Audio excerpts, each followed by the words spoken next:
To politics now, and President Obama in meetings, in fact, right now at the Summit of the Americas in Trinidad and Tobago. Just this morning, President Obama received a book on U.S. political and economic interference in Latin America. This courtesy of Venezuelan President Hugo Chavez, who says he wants to be President Obama's friend. Joining us now live from Washington, two of my friends, MSNBC political analyst Pat Buchanan and Democratic strategist Peter Fenn. Good morning, boys. Morning, Alex. Morning, Alex. All right, so I'm curious, Pat, what is the thank you note for that book going to say? Well, I think the book goes back, it says 500 years, and this is a movement across Latin America, especially 500 years, the United States. The English weren't even here 500 years ago. This goes back to Columbus. The idea is that the Indians who were on this continent were dispossessed, driven down, their resources stolen, and the Spanish and the white people from Europe took control, and now the Indian population is coming back.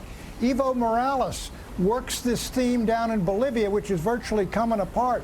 You see it in Mecha in Southern California. This militant Mexican organization among students talks about the bronze continent and the bronze people. So this is an ethno-racial, ethno-cultural movement, and our friend Chavez is trying to get himself into the leadership of the whole thing.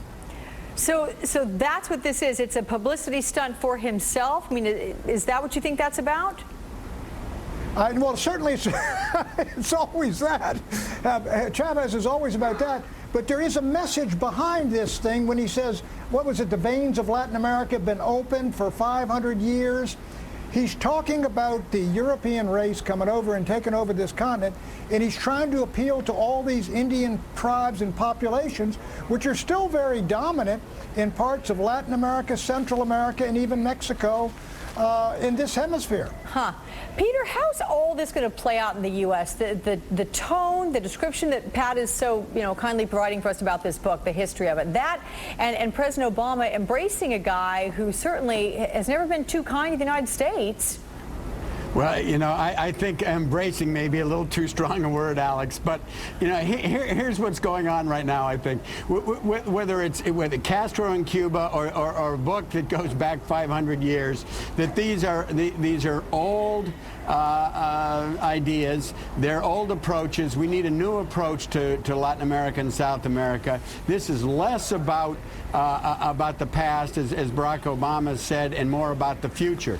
The good news, Alex, is that in the last 20 years, more and more countries in South America and Latin America have elected democratic leaders. The good news is that there is trade within South America. There is trade within all the Americas. The good news is that people are recognizing when they watch CNN or MSNBC on their television sets that there is a whole big world out there, and it's not back 500 years ago, and it's not even back 50 years ago when Fidel Castro came to power. I mean, Barack Obama wasn't even born when Fidel Castro came to power.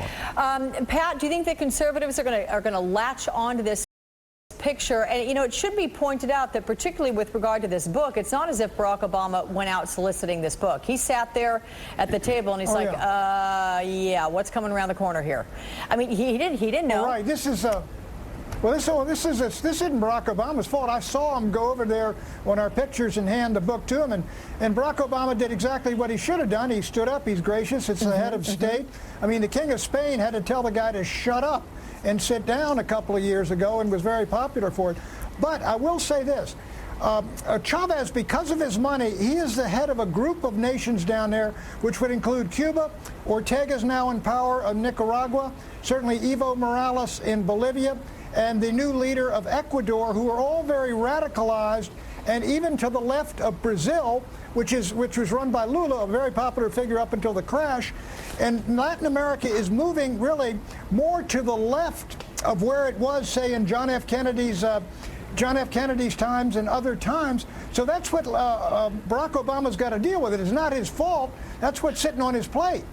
How well is he going to be able to deal with all this, Peter? If you look ahead to the next 4 years, what kind of things do you think we're going to get accomplished here with our relations throughout Latin America?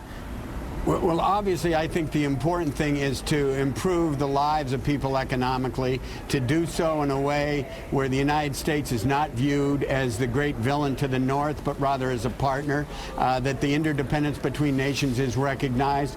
You know, there is a lot of history here, Alex. My first job in Washington was to investigate the coup against Salvador Allende in Chile, which the United States was involved in. The trouble with our history there, even recent history, is that it hasn't always been terribly good. But, you know, that's the past. That's, you know, as I say, a lot of this stuff, you know, Barack Obama either wasn't born or was in grade school when it happened.